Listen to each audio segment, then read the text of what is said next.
అయిన బైబిల్ నుండి కొన్ని విషయాలు జ్ఞాపకం చేసుకుందాం. ప్రతి ఒక్కరూ లేఖనాలను తెరచి చూడాల్సిందిగా ప్రభు పేరట మీకు మనవి చేస్తూ ఉన్నాను.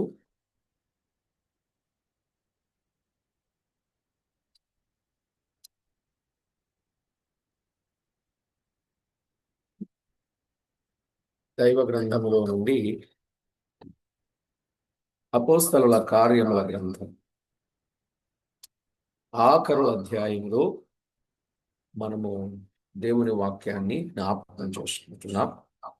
ఆఖరు అధ్యాయంలో కొన్ని వచనాలు మనము చదువుతున్నాం. 23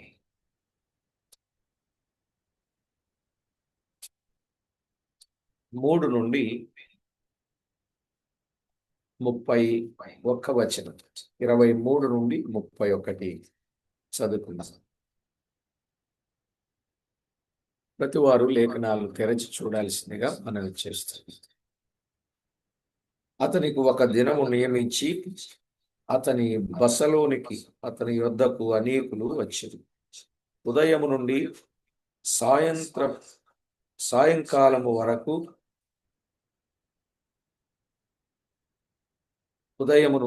సాయంకాలము వరకు అతడు దేవుని రాజ్యమును గూర్చి పూర్తిగా సాక్ష్యమిచ్చుచు మోషే ధర్మశాస్త్రములో నుండి ప్రవక్తలలో నుండి సంగతులెత్తి యేసును గూర్చి వివరముగా బోధించుచు వారిని ఒప్పించుచుండాను. అతడు చెప్పిన సంగతులు కొందరు నమ్మిరి, కొందరు నమ్మకపోయిరి.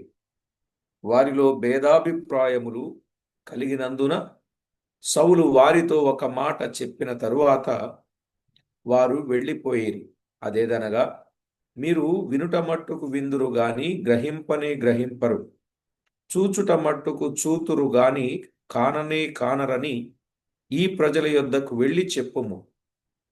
ఈ ప్రజలు కన్నులారా చూచి చెవులారా విని మనసారా గ్రహించి నా వైపు తిరిగి నా వలన స్వస్థత పొందకుండునట్లు వారి హృదయము క్రొవ్వి ఉన్నది. వారు చెవులతో మందముగా విని కన్నులు మూసుకొని ఉన్నారు అని పరిశుద్ధాత్మ యెషయా ప్రవక్త ద్వారా మీ పితరులతో చెప్పిన మాట సరియే.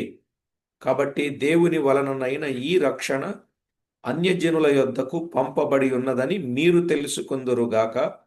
వారు దాని విందురు.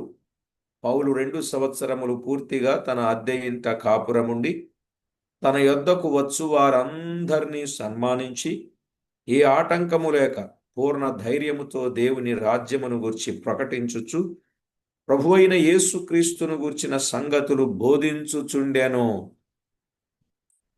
చదవబడిన ఈ దైవ లేఖనం కొరకు ప్రార్థన చేసి వాక్యాన్ని ధ్యానం చేద్దాం. ప్రార్థన చేసుకుందాం. కరుణా వాత్సల్యములు కలిగిన మా దేవ, కృపా సత్య సంపూర్ణుడవైన మా ప్రియ ప్రభువా, మీ ఘననామానికి వందనాలు, కోటానుకోట్లు స్తుతులు స్తోత్రాలు చెల్లిస్తున్నాం. దేవా, ఎంతో గొప్ప దేవుడవు, మహిమగల దేవుడవు, ప్రభావం గల దేవుడవు, సాటిలేని దేవుడవు, సర్వశక్తి సంపన్నుడవు, నిన్న నేడు నిరంతరం ఏకరీతిగా ఉన్నవాడవు. మాకు చాలిన దేవుడవైనందుకు మీకు స్తోత్రములు చెల్లిస్తున్నాం. చదివిన వచన భాగమును దీవించి మా అందరితో మాట్లాడి మీరే మహిమ పొందుతారని వేడుకుంటూ మా ప్రభువైన క్రీస్తేసు నామమున స్తోత్రము చెల్లించి స్తుతించి ప్రార్థించి వినయులమై వేడుచున్నాము తండ్రి, ఆమేన్. ప్రభునందు ప్రియులారా, మనం చదువుకున్న ఈ వచన భాగాలలో కొంత సత్యాన్ని మనం వినబోతున్నాం. నిజమే, వాక్యములో ఉన్న వాస్తవాలు. పౌలు రోమాలో సువార్త ప్రకటించుట. పౌలు రోమాలో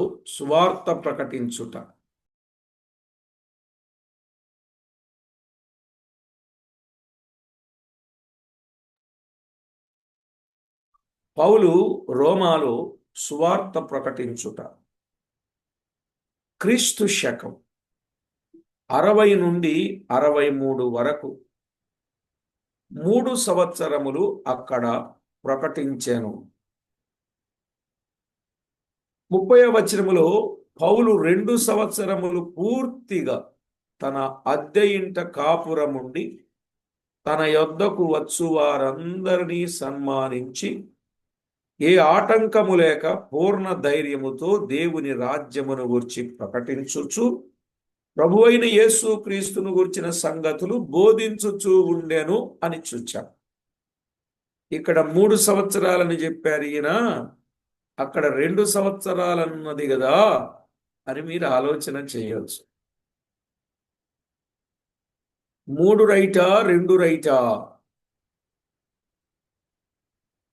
చెప్పండి.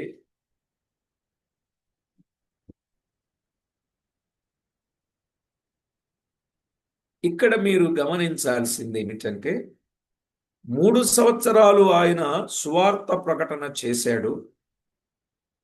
అయితే అద్దె ఇంట ఉన్నప్పుడు 2 సంవత్సరాలు, అంటే దాదాపు 2 సంవత్సరాలకు ముందు అక్కడికి వెళ్ళారు.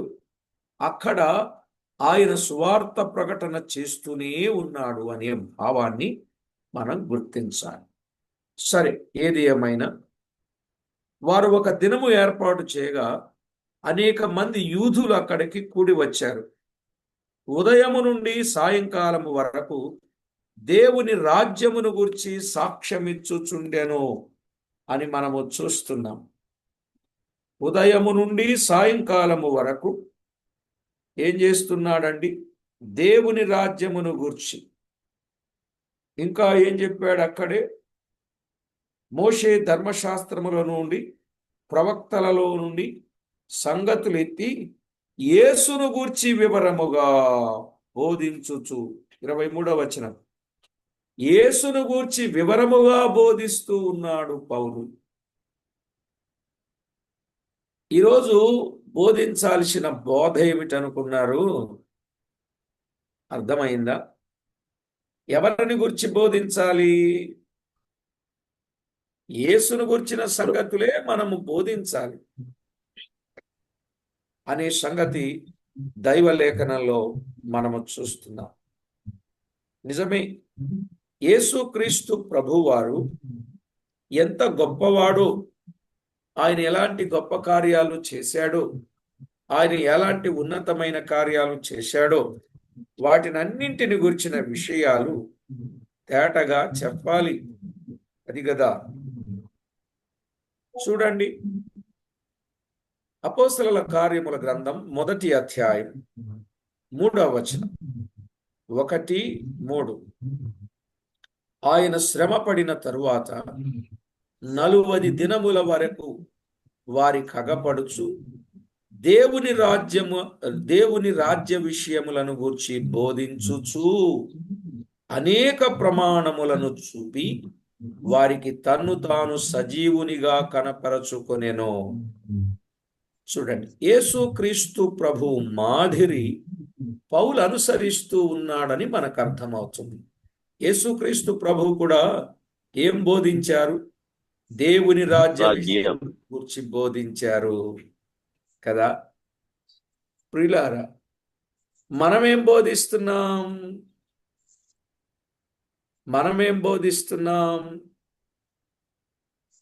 చెప్పండి. మన బోధ ఎలా ఉంది? మనకు అనుకూలంగా ఉందా? మన బోధ ప్రజలను మనకు అనుకూలంగా తిప్పుకోనేటట్టుందా? మన బోధ లాభాపేక్షను ఆశించేదిగా ఉందా? మన బోధ మన ప్రయోజనము కొరక, మన బోధ ప్రజల క్షేమము కొరక, మన బోధ దైవరాజ్యమును గూర్చిన బోధన? మీరు ఆలోచన చేయండి. యేసుక్రీస్తు ప్రభువారు దేవుని రాజ్య విషయములను గూర్చి బోధించుచూ ఉన్నాడు కదా.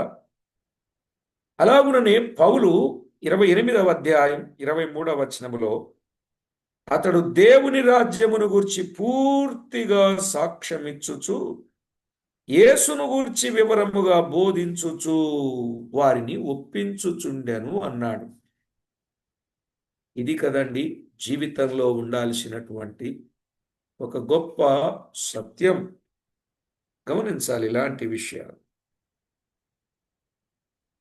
ప్రియులారా, మరి ఫిలిప్పు అనే ఆయన ఉన్నాడు బైబిల్ గ్రంథంలో. ఫిలిప్పు అపోస్తలుల కార్యముల గ్రంథం 8వ అధ్యాయం 12వ వచనం.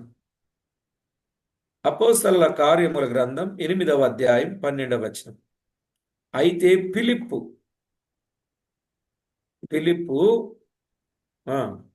దేవుని రాజ్యమును గూర్చియు యేసుక్రీస్తు నామమును గూర్చియు సువార్త ప్రకటించుచుండగా వారతన్ని నమ్మి పురుషులను స్త్రీలను బాప్తిస్మము పొందిరి. ఫిలిప్పు కూడా ఏం చేశాడు? దేవుని రాజ్యమును గూర్చియు యేసుక్రీస్తు నామమును గూర్చియు సువార్త ప్రకటిస్తూ ఉన్నాడు. గమనించారా ప్రియులారా? ఫిలిప్పు దేవుని రాజ్యమును గూర్చియు యేసుక్రీస్తు నామమును గూర్చియు సువార్త ప్రకటించుచు. ఎంత గొప్ప మాట! దేవుని రాజ్యమును గూర్చి సువార్త, యేసుక్రీస్తు నామమును గూర్చి సువార్త ప్రకటించుచు ఉన్నట్లు మనము చూస్తున్నాం. ఈ మాదిరి ఎంత గొప్ప సత్యమో చూడండి ప్రియులారా. అలాగునని బర్నబా కూడా అపోస్తలుల కార్యముల గ్రంథం 14వ అధ్యాయం 22వ వచనం. 14:22. శిష్యుల మనసులను దృఢపరచి విశ్వాసమందు నిలుకడగా ఉండవలననియు అనేక శ్రమలను అనుభవించి మనము దేవుని రాజ్యములో ప్రవేశింపవలననియు వారిని హెచ్చరించిరి. గమనించారా? మనము దేవుని రాజ్యములో ప్రవేశించాలి. ఏమి పొంది? అనేక శ్రమలను అనుభవించి. అంటే దేవుని రాజ్యమును గూర్చే బర్నబా కూడా హెచ్చరించినట్లుగా మనము చూస్తున్నాం. మంచిది. 23వ వచనములో ధర్మశాస్త్రం, ప్రవక్తలు అని అన్నాడు కదా. 23వ వచనం 28-23లో ధర్మశాస్త్రం, మోషే ధర్మశాస్త్రములో నుండి ప్రవక్తలలో నుండి అన్నాడు. ధర్మశాస్త్రము, ప్రవక్తలు అనగా పాత నిబంధన అంతటికీ పెట్టబడిన పేరు. పాత నిబంధన అంతటికీ పెట్టబడిన పేరేమిటి? ధర్మశాస్త్రము, ప్రవక్తలు. పాత నిబంధనకు మరో పేరేంటండి? ధర్మశాస్త్రము, ప్రవక్తలు అని అర్థం. అయితే ప్రియులారా,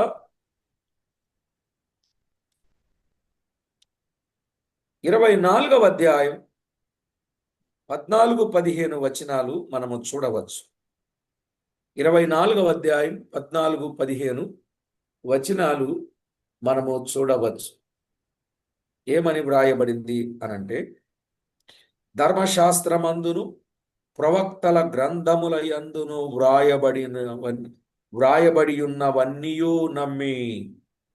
ధర్మశాస్త్రం, ప్రవక్తల గ్రంథం అని చెప్పాడు. 26వ అధ్యాయం 22-23 వచనాలు.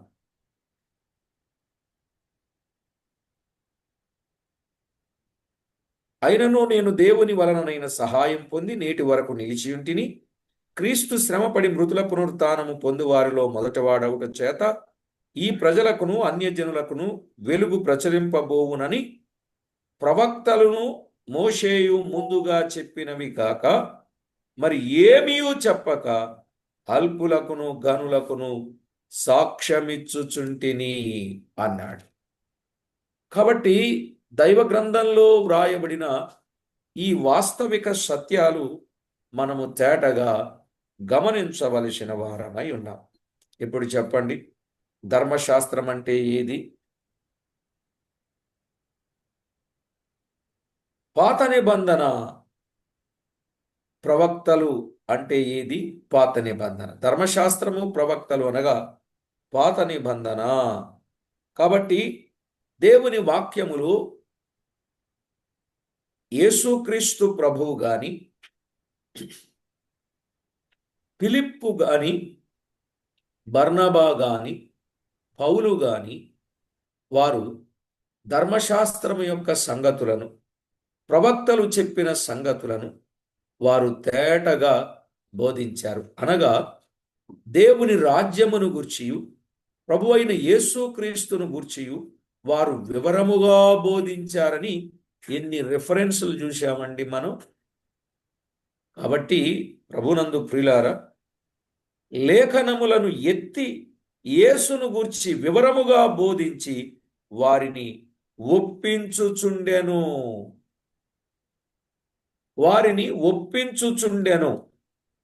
ఇది మనము చేయవలసినటువంటి పని.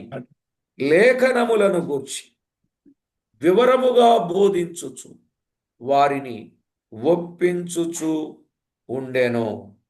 17వ అధ్యాయం అపోస్తల కార్యాలు 2వ వచనం 3వ వచనం, 17, 2, 3 వచనాలు. గనుక పౌలు తన వాడుక చొప్పున సమాజపు వారి వద్దకు వెళ్ళి, క్రీస్తు శ్రమపడి మృతులలో నుండి లేచుట ఆవశ్యకమనియు, నేను మీకు ప్రచురము చేయు యేసే క్రీస్తయి ఉన్నాడనియు లేఖనములలో నుండి దృష్టాంతములను ఎత్తి విప్పి చెప్పుచు వారితో 3 విశ్రాంతి దినములు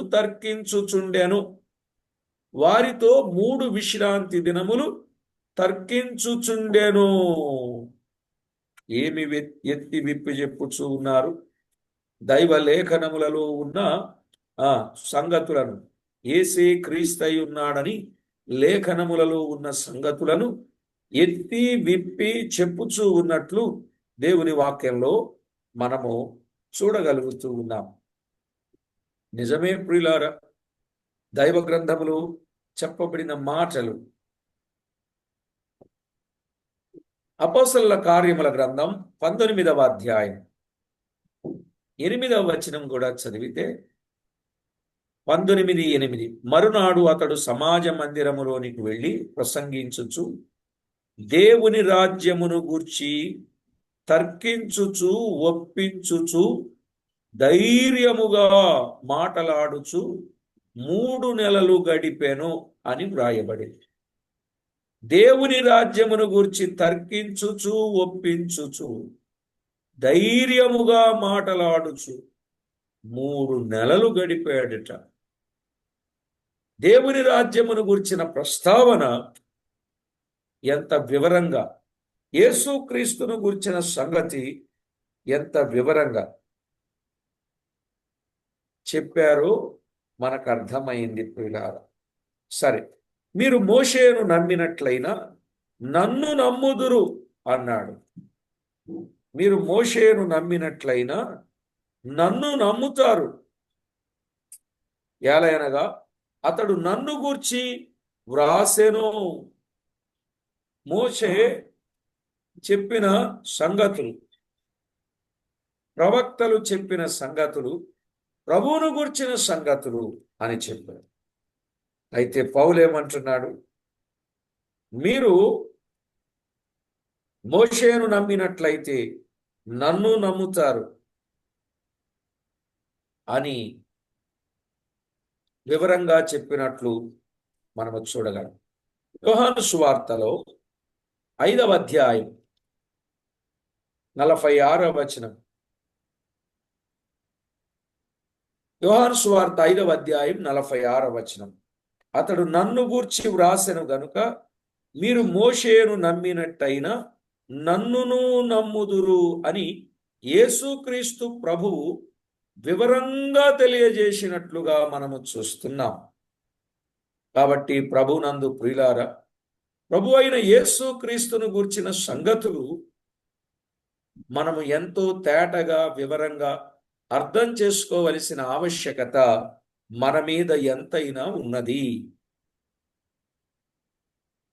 లేఖనాల వెలుగులో వాస్తవిక సత్యాలు మీరు గుర్తించండి. యూదులు పాత నిబంధనను మాత్రమే నమ్మారు గాని నూతన నిబంధన నమ్మరని అనేక సార్లు ప్రజలు చెప్పుకుంటూ ఉన్నారు. ఏం నమ్మారండి వారు? యూదులు పాత నిబంధన మాత్రమే నమ్మారు. యూదులు పాత నిబంధన మాత్రమే నమ్మారు గాని నూతన నిబంధన నమ్మరని అనేక సార్లు ప్రజలు చెప్పుకుంటూ ఉన్నారు. చూడండి, 7వ అధ్యాయం యోహాను సువార్త 7వ అధ్యాయం 19వ వచనం. మోషే మీకు ధర్మశాస్త్రం ఇయ్యలేదా? అయినను మీలో ఎవడును ధర్మశాస్త్రమును గైకొనడు, మీరెందుకు నన్ను చంపచూపుచున్నారని వారితో చెప్పినట్లుగా చూడవచ్చు.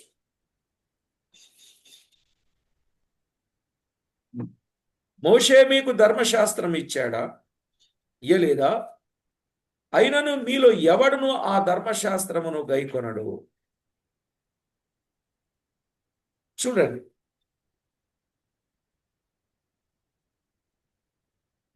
పౌలు చెప్పిన సంగతులు ఇంతక మునుపు వలె నేడు పౌలు చెప్పిన సంగతులు ప్రజలు నమ్మటంలే.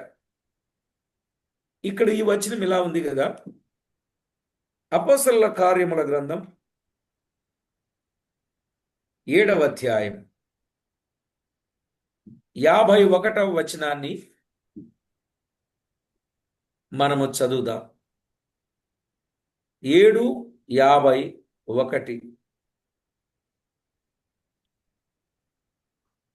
నుండి 53 వరకు చదివితే, ముష్కరులారా, హృదయములను చెవులను దేవుని వాక్యమునకు లోపరచొనలని వారలారా, మీ పితరుల వరే మీరును ఎల్లప్పుడూ పరిశుద్ధాత్మను ఎదిరించుచున్నారు. మీ పితరులు ప్రవక్తలలో ఎవరిని హింసింపకయుండిరి. ఆ నీతిమంతుని రాకను గూర్చి ముందు తెలిపిన వారిని చంపిరి. ఆయనను మీరు ఇప్పుడు అప్పగించి హత్య చేసిన వారైతిరి. దేవదూతల ద్వారా నియమింపబడిన ధర్మశాస్త్రమును మీరు పొందితిరి గాని దానిని గైకొనలేదని చెప్పాను. వారు ధర్మశాస్త్రం ఉన్నదనే సంగతి నమ్మారు గాని వారు గైకొనలేదు.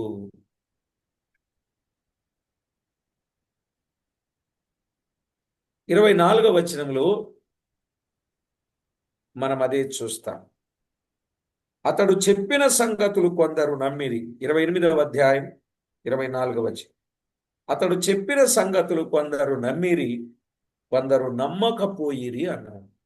కొందరు నమ్మారు, కొందరు నమ్మకపోయిరి అని మనము చూస్తున్నాం. కాబట్టి ప్రభునందు ప్రియులారా, దైవ గ్రంథములో వ్రాయబడిన ఈ వాస్తవిక సత్యాన్ని మనము గమనించాలి. ఒక మాట చూద్దాం. 14వ అధ్యాయం 4వ వచనం.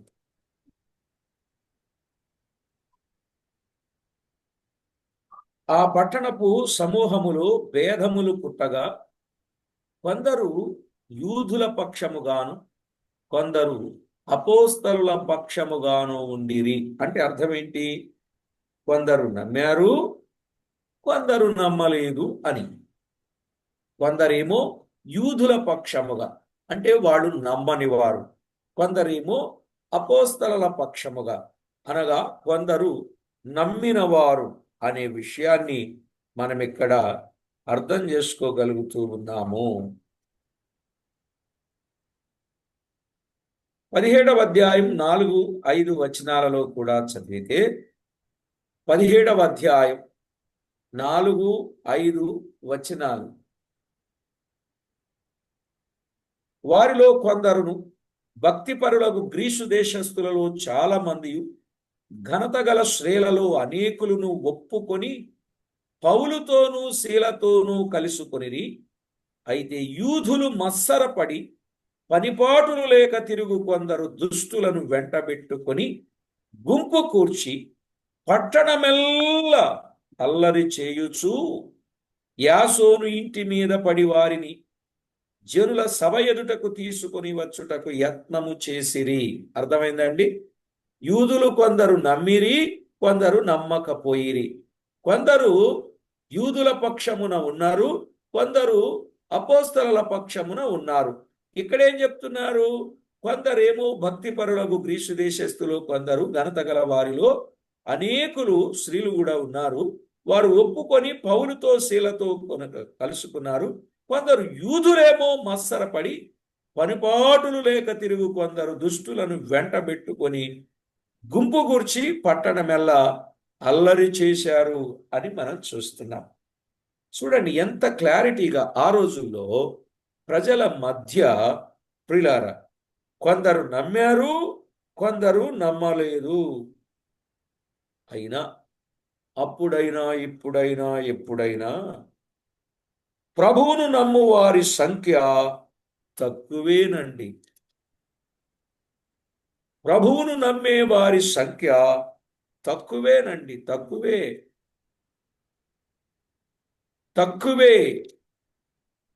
దుష్టులు గుంపు గూడారంట, వారు అల్లరి చేశారట. ఎన్ని విషయాలు అక్కడ వ్రాయబడ్డాయి. నిజమే ప్రియులారా. యోహాను సువార్త 7వ అధ్యాయం 12, 13 వచనాలు కూడా చదివితే, మీరు కూడా బైబిల్ చదవండి, తప్పనిసరిగా ముందు బైబిల్ వచనం చూడండి, తర్వాత రాసుకోండి. 7వ అధ్యాయం 12, 13 వచనాలు. మరియు సమూహములలో ఆయనను గూర్చి గొప్ప సణుగు పుట్టెను. సమూహాలలో ఆయనను గూర్చి గొప్ప సణుగు పుట్టెను. కొందరాయన మంచివాడనిరి, మరికొందరు కాడు, ఆయన జనులను మోసపుచ్చువాడు అనిరి. అయితే యూదులకు భయపడి ఆయనను గూర్చి ఎవడును బహిరంగముగా మాటలాడలేదు. అర్థమైందండి? అంటే ప్రభువును గూర్చి ఒప్పుకోవడానికి కొందరికి ఇష్టము లేదు. మంచివాడని కొందరు, మోసగాడని కొందరు, జనులను మోసపుచ్చేవాడని కొందరు కదా. అయితే యూదులకు భయపడి ఆయనను గురించి ఎవడునూ బహిరంగంగా మాటలాడలేదు. లోపల నమ్మకం ఉన్నప్పటికీ బహిరంగంగా చెప్పలేకపోయారు. కారణం యూదులకు భయపడి. వారు కొడుతున్నారు, తిడుతున్నారు, చంపుతున్నారండి, అందుకు భయపడ్డారు అని. అయినా హృదయములు విశ్వాసం ఉన్నది. ఏదో ఒక టైం ఉంటుందిలేండి, భయపడిన వారు బయటకు వచ్చే రోజొకటి ఉంటుంది. అవునా కదా? అందుకు తార్కాణం, అందుకు నిదర్శనం ఎవరో తెలుసా? అరిమతయి యేసేపు. అరిమతయి యేసేపు రహస్య శిష్యుడై ఉన్నాడు కదా. యేసు ప్రభు సిలువ వేయబడినప్పుడు అతడు బయటకు వచ్చి ఆయన దేహాన్ని నాకు ఇవ్వండి, నా కొరకు తొలిపించుకున్న క్రొత్త రాతి సమాధిని నేను ఆయనకి ఇస్తాను, నేను తీసుకుని వెళ్ళి సమాధి చేస్తానని అప్పటి వరకు రహస్యంగా ఉన్నవాడు ఇప్పుడు వెలుపలికి వచ్చాడు. ఆయనను సమాధిని చేయడానికి ఆయన ఇష్టపడ్డాడు. ఎంత గొప్ప త్యాగం ప్రియులారా. అప్పటి వరకు రహస్యంగా ఉన్నవారు తప్పనిసరిగా ఏదో ఒక సమయములో ఖచ్చితంగా వెలుపలికి వస్తారు, ప్రభువును గురించి సాక్ష్యం ఇస్తారు, ప్రభువే కావాలి అని వారు తెలియజేస్తారు. యూదులకు భయపడిపోతున్నారండి. ఒకప్పుడు నిజంగా క్రైస్తవులను భయపెట్టిన గొప్ప యూదుడు రోమీయుడు, ధర్మశాస్త్రం పట్ల ఆసక్తి కలిగిన వాడు, దేవుని పట్ల ఆసక్తి గలవాడు, మతం పట్ల నిష్ఠ కలిగిన వాడు ఎవరండి? పౌలు. పౌలా? సౌలు. పౌలు కాదండి బాబు, సౌలు. సౌలు. ఓకే.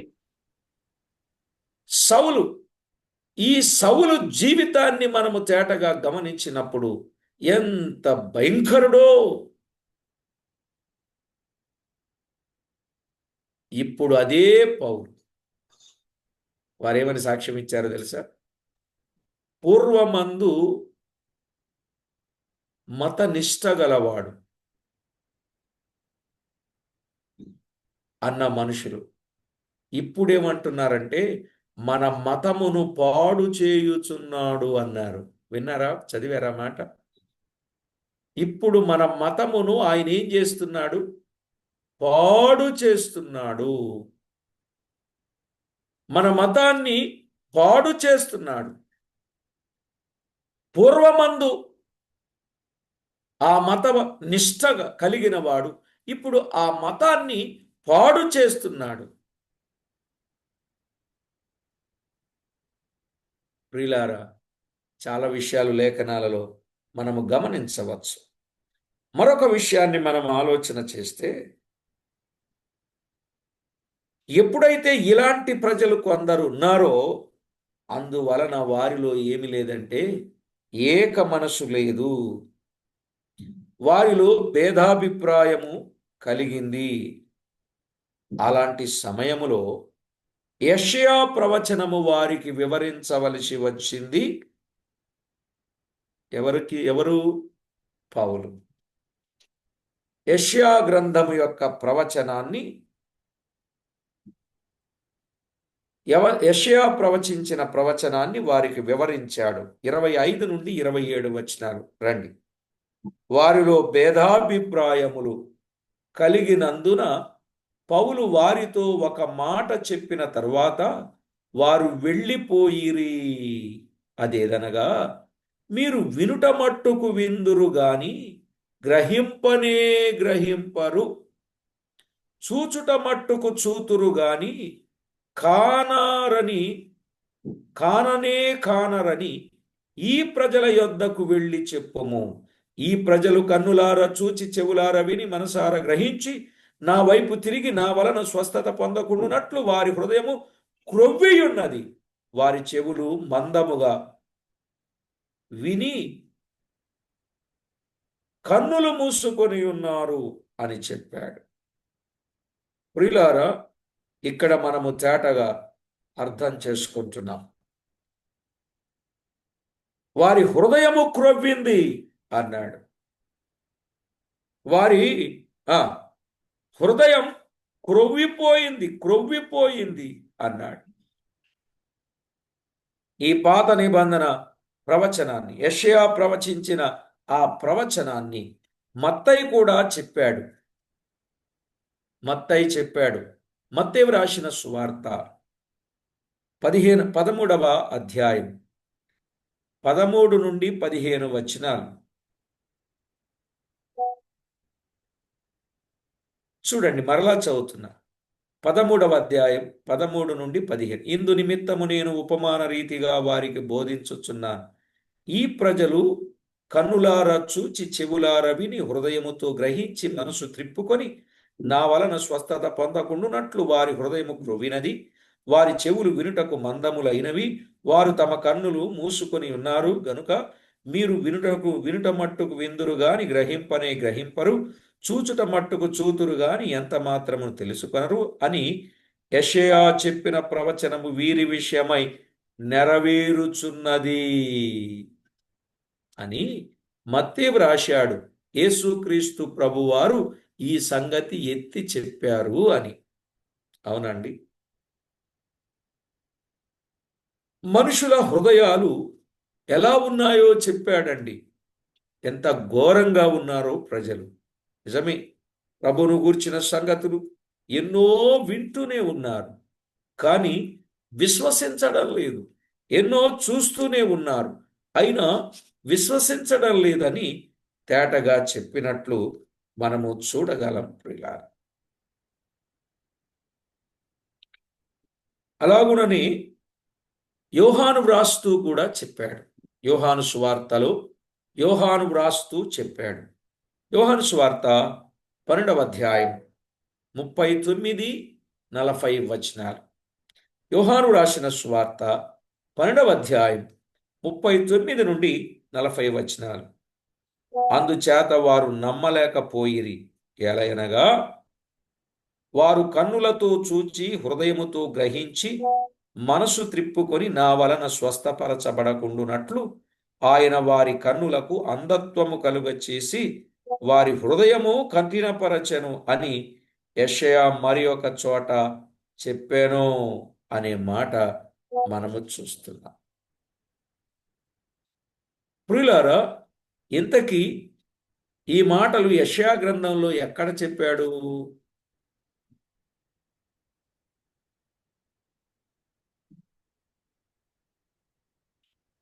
చెప్తున్నారా లేదా? ఈ వచనం యెషయా గ్రంథములో ఎక్కడుంది?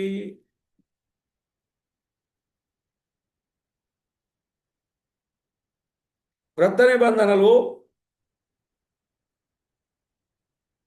3 స్థలాలలో ఉంది కదా. మత్తయి సువార్తలో చదువుకున్నాం, యోహాను సువార్తలో చదువుకున్నాం, అపోస్తలుల కార్యముల గ్రంథంలో చదువు. ఇంతకీ ఇది యెషయా చెప్పిన ప్రవచనం యెషయా గ్రంథములో ఎక్కడుంది?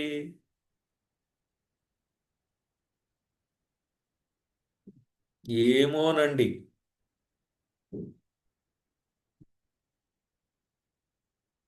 యెషయా గ్రంథం 6వ అధ్యాయం 1 నుండి 10 వచనాలు చదువుకోవాలి.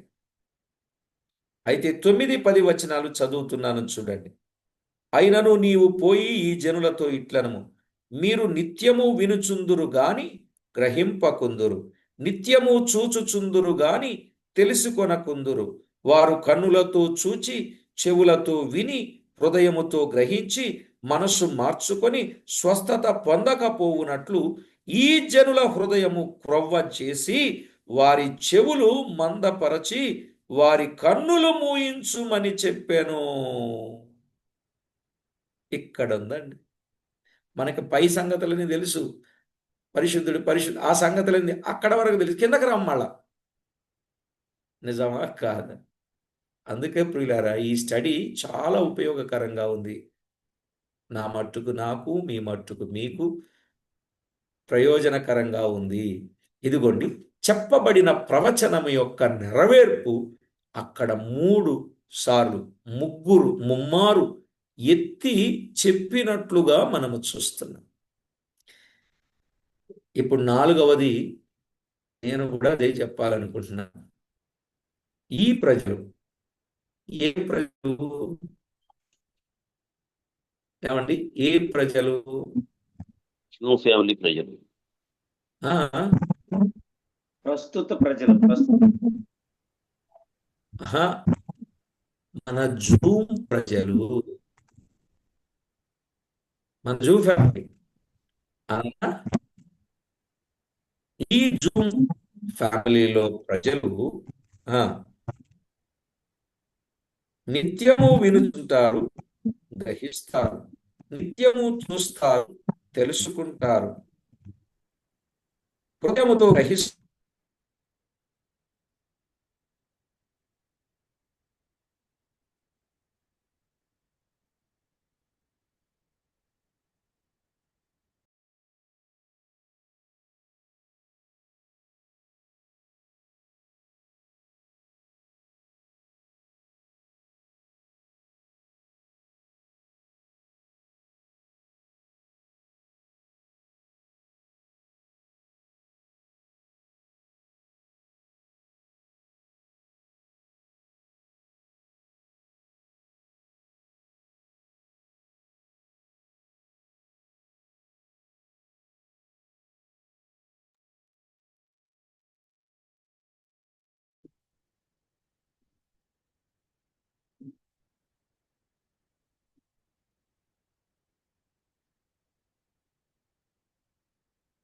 పరిశుద్ధరావు, అక్కడ వైఫై ప్రాబ్లం అయినట్లుంది. టైం అయిందిలే, 7:05 అవుతుంది. 7 అయిందా?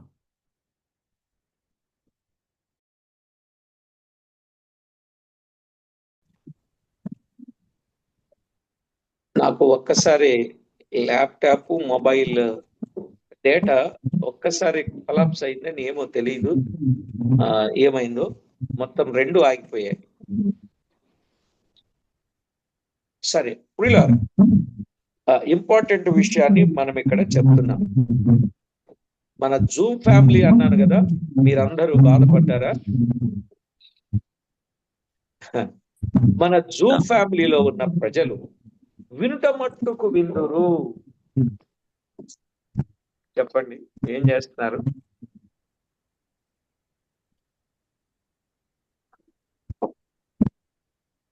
వినుట మట్టుకు విందురు. జీవము గల దేవుని వాక్యములో వినుట మట్టుకు విని దేవుని వాక్యములో ఉన్న వాస్తవిక సత్యాలు మనము గైకొనకపోయినట్లయితే అది మంచిది కాదు అనే విషయాన్ని జీవము గల దేవుని వాక్యములో నుండి మనము తేటగా అర్థం చేసుకుంటూ ఉన్నాం. కాబట్టి ప్రభునందు ప్రియులారా, బైబిల్ గ్రంథంలో వ్రాయబడిన ఈ సత్యాన్ని మనము గుర్తించి ప్రభువుకెంతో మహిమ ఆపాదించే వారంగా మనము ఉండాలి అనేది ముమ్మాటికి లేఖన సత్యం. సరే ప్రియులారా, ప్రజలు ఎలా ఉన్నారు? యెషయా చెప్పిన ప్రవచనము యొక్క సంగతిని మనము తేటగా వినినప్పుడు మనకు అర్థమయ్యే అమూల్యమైన సత్యం ఏమిటి అనంటే, ఆ ప్రజల యొక్క వైఖరి ఆయన తేటగా వివరించినట్లు మనము చూడవచ్చు. కనుక దయచేసి మన జూమ్ ఫ్యామిలీలో ఉన్నవారు ఖచ్చితంగా ఈ వాక్యాన్ని నెరవేర్చాలి. అంటే వింటున్నాం, గ్రహిస్తున్నాం, చూస్తున్నాం, స్వస్థత పొందుతున్నాం, మన హృదయానికి క్రొవ్వు లేదు, మన చెవులు మందము కాదు, మేము సరిగా విశ్వసించిన ప్రజలం అనే ఒక గొప్ప సత్యాన్ని మనము కలిగి ప్రభువుకెంతో మహిమ తెచ్చే వారముగా ఉండాలని ప్రభు పక్షంగా ప్రేమతో మీకు మనవి చేస్తున్నాను. ప్రియులారా, వారు ఎలా ఉన్నారో మనం అలా ఉండొద్దు. వారి కంటే భిన్నంగా ఉందాం. కొందరు యూదుల పక్షంగా ఉన్నారు, కొందరు అపోస్తలుల పక్షంగా ఉన్నారు, కొందరు నమ్మని వారుగా ఉన్నారు, కొందరు నమ్మిన వారుగా ఉన్నారు, కొందరు కొందరు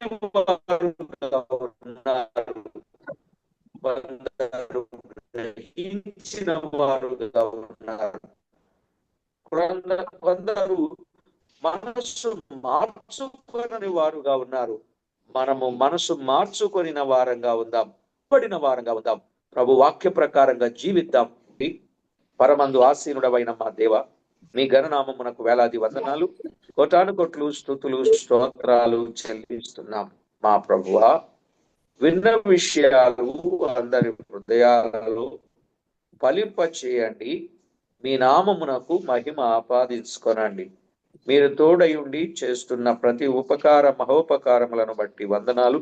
ఆ రోజు పౌలు జీవితంలో, పౌలు సేవలో ఆయన ఎదుర్కొనిన పరిస్థితులలో మా ప్రభువా మాకు నేర్పిస్తూ వచ్చిన గొప్ప పాఠాలన్నింటిని బట్టి కూడా వందనాలు.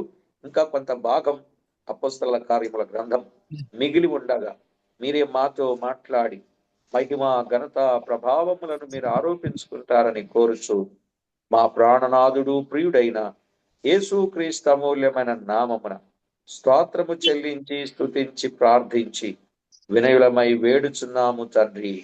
ఆమేన్. ప్రభునందు ప్రియులారా,